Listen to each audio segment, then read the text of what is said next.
On July 1st, the bus fare in Niagara changes.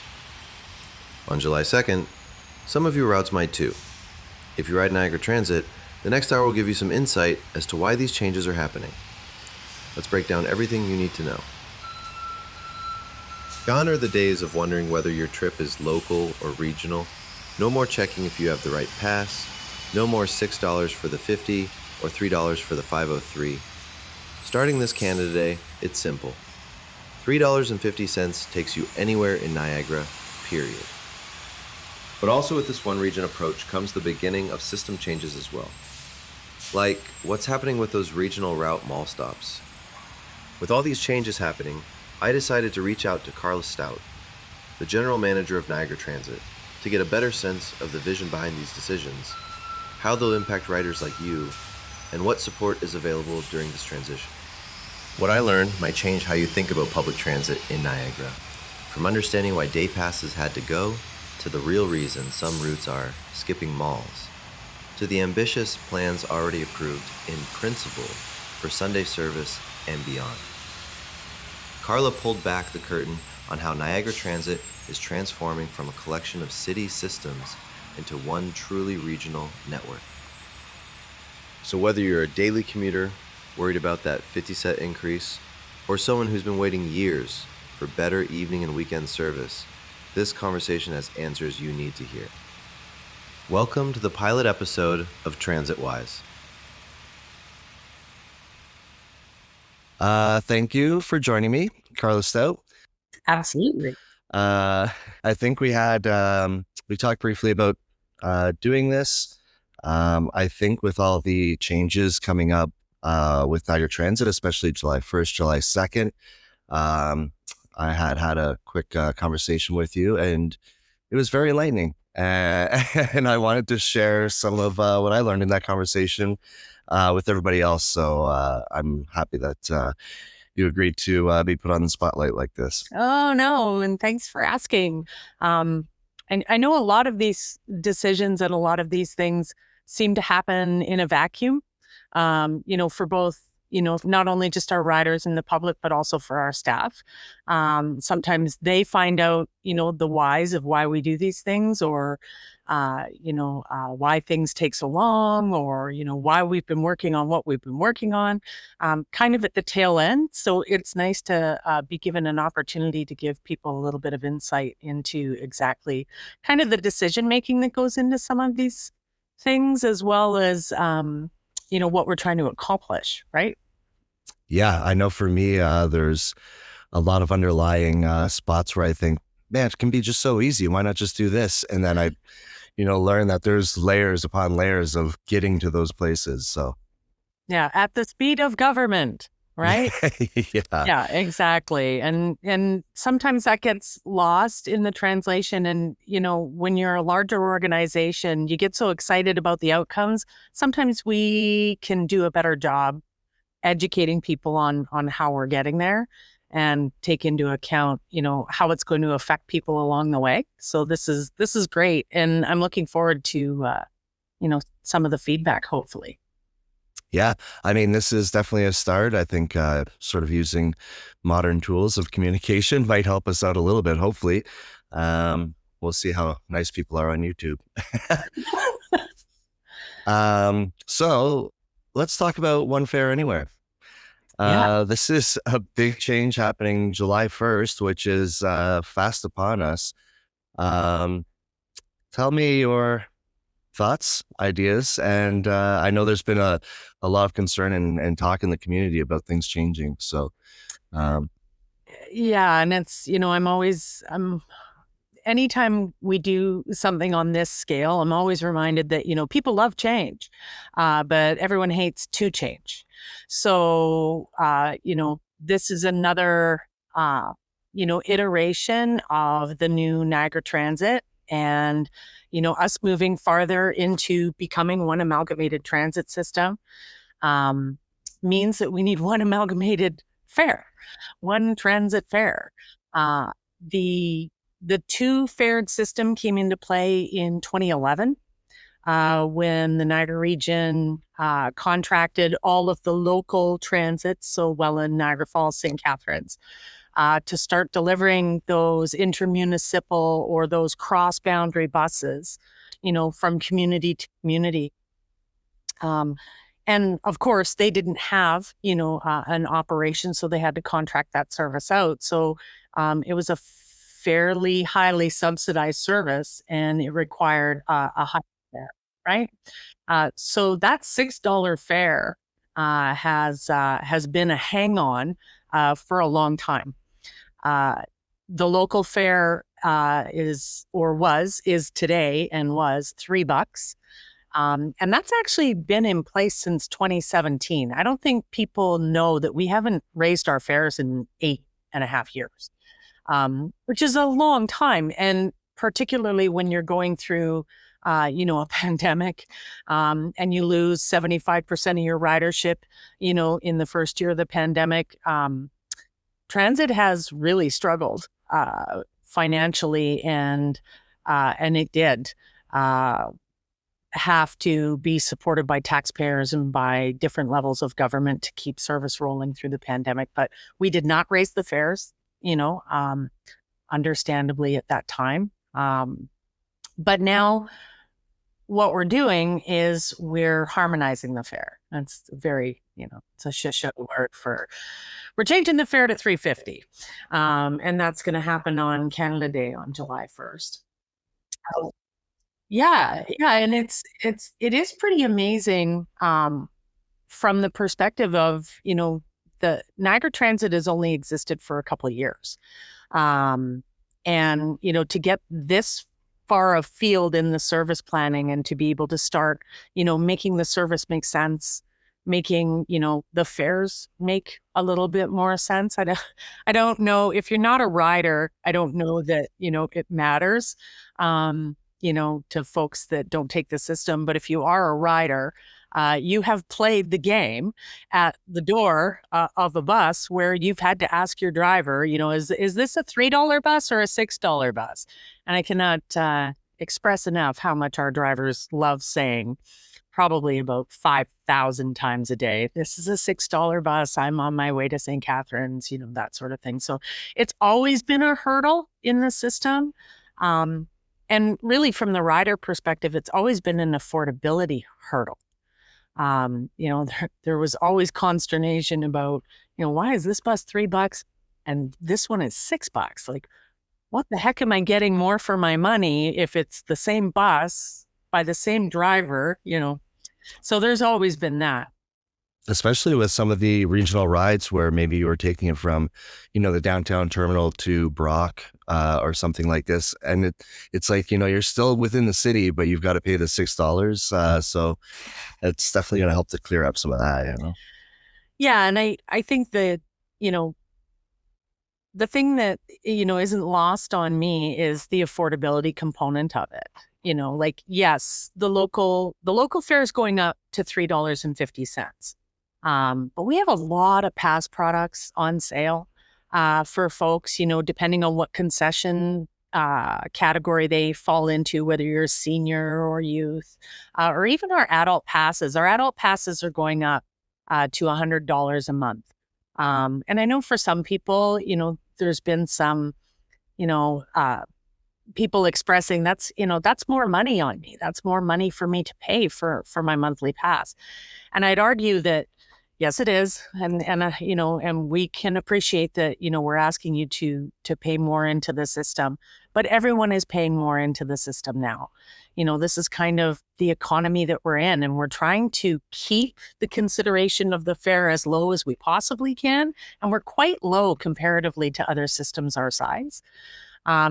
But we also, we've got bills to pay, right? Like diesel is not getting any cheaper, and anybody who with a vehicle can understand that.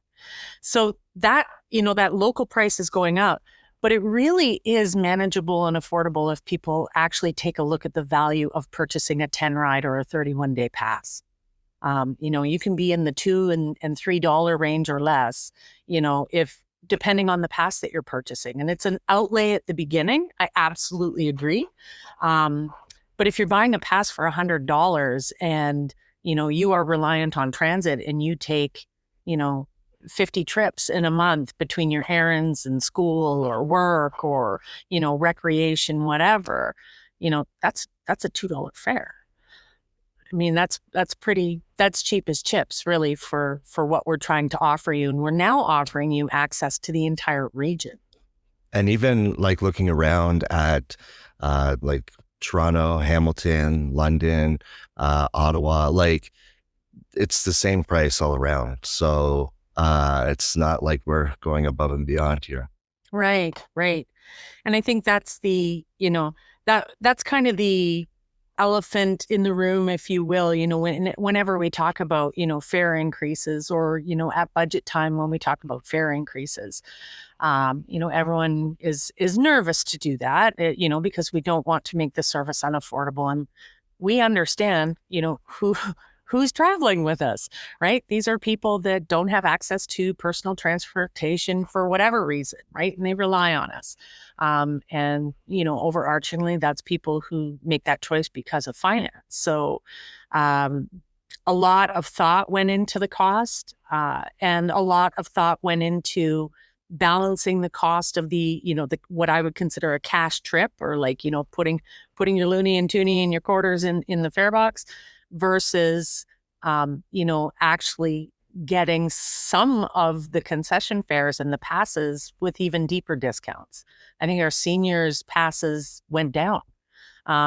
So I think we've struck a nice balance on the system, but obviously we'll hear about it after July 1st, and I'm sure we'll get some comments back. But that's all right. We're here to listen and learn about, not only what we know we need to make the system work, but also, are we doing the right thing? Well, I mean, I think in the direction of like being able to go from, St. Catharines to Port Colborne for $350 is pretty awesome, Yeah. And that's like the first time. And honestly, like $2011, when it, back when the system started with the regional runs, and it was costing you $6 then, to have that go down to $350, 14 years later, there's some real economy in there. Yeah. I mean, so one of the big sort of things I'm hearing online is about the loss of day passes. What's the reasoning behind that? I know this is another one of those legacy beauties, that you gather as you roll along, trying to, create one system out of so many. Day passes existed. I know, from my experience in Niagara Falls, day passes truly existed kind of for tourists, to be honest.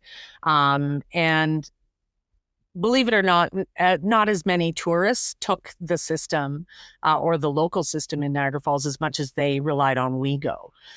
So day passes have always been a very underutilized pass in the program. I think we asked our staff, when we were talking about possibly getting rid of the day pass, what percentage of our users, buy these day passes? And there was like less than 4%, over the balance of the year. The problem is that those passes are very expensive to produce.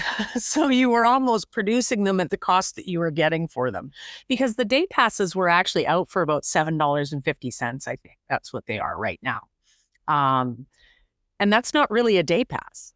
If you go to other systems, right, and you were just mentioning some other systems, OC Transpo, TTC, Mississauga My Way, a day pass really should be about 4 times the cost of a cash trip, right? To make it make sense for the system, right? Because you're buying a day pass because you're planning to use the bus a lot that day, right? So in our case, that would mean that we would have almost been doubling the cost of our day pass to $14. And really, at that point, for one day, we would be advocating people buying a 10-ride pass, specifically because we know that predominantly we're not going to be carrying tourists, right? We're carrying people who live and work in Niagara. So the idea was, I think the day pass is done for us. and rather reintroducing it at like 12 to 14 bucks, it was, no, the better deal is the 10 ride pass, because it, again, gives a deeper concession to the rider. Yeah, I mean, it really seems to, like, if you're using the system, I mean, why wouldn't you get a monthly pass in the end, you know? And I remember kind of looking into, again, this is kind of one of those layered things where I know that cost is a part of not being able to produce the day pass. It's a, you know, a part of this thing. So I was asking, like, you know, why can't you just put it on the app then, and then not spend money on producing the cards? But through the Accessibility Act, you know, you can't just put a pass onto the transit app due to accessibility and having the same options available for everyone who may not be like technological or have the phone or this and that. So having that like understanding kind of helps, where I'm like, oh yeah, I guess you can't just you can't do that, you know? Yeah, and it's, you know, like you've used the word just. Well, why can't you just? You know, and you've said that a couple of times, and that truly is some of the sentiment that we get back from riders. Like, why can't you just offer this on the app?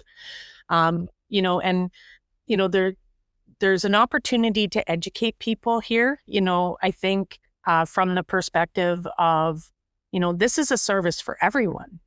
And we want to be a service for everyone. And when you, not only, you know, are you mandated by legislation, you just talked about the AODA, which is the Accessibility for Ontarians with Disabilities Act, which is a prevailing piece of legislation that we refer to and we talk about every single day. But when you talk about like really being a system for everyone, you can't offer something on a platform that isn't available to everyone. And that's, you know, that's part of our business every day. You know, is this good for everybody? Does this work for all riders? You know, is this gonna be easy to access? You know, so that's, I'm glad you brought that up, because we get asked a lot of things all the time about why can't you just put this on the app? Or do that, or, you know, make your maps this way, or, you know, give out, you know, riders guides, you know, and, you know, all these sorts of things. And a lot of those things, they're great, but they can't be the singular source of information for our ridership. We have to have it on many, many different platforms to, you know, reach the many different people with different abilities, right? The only other sticking spot that I'm seeing right now too is as we move into some formula towards a new system, there are some stops that are being changed in the region. I think specifically at some malls, like Fairview Mall, Penn Center. There's like regional buses that won't be servicing those anymore. I think only in the daytime. Like what's happening there? Sure. So that's actually, regional services still don't run on Sundays and holidays.